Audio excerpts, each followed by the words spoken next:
আমার আল্লাহ বলে এই জমিনটা আমি পুরা তামা বানায় দিব। এই জমিনের মধ্যে যত পানি আছে পানিগুলো আমি আল্লাহ পুরা ছাই বানায় দিব। যেদিন কিচ্ছু বলতে কিচ্ছু থাকবে না,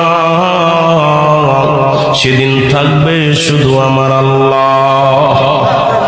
আজকে কার জন্য সুদ খাও, কার জন্য ঘুষ খাও, কার জন্য ব্যভিচার করো, কার জন্য অন্যায় করো রে মন, কার জন্য তোমরা এত বাদই করো।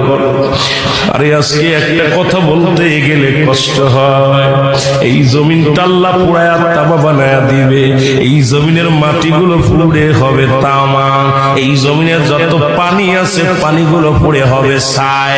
এই দুনিয়ার মধ্যে কিচ্ছু যেদিন থাকবে না, ওই তুরস্কের কত বাহাদুর, কত টাকাওয়ালা মিনিটের মধ্যে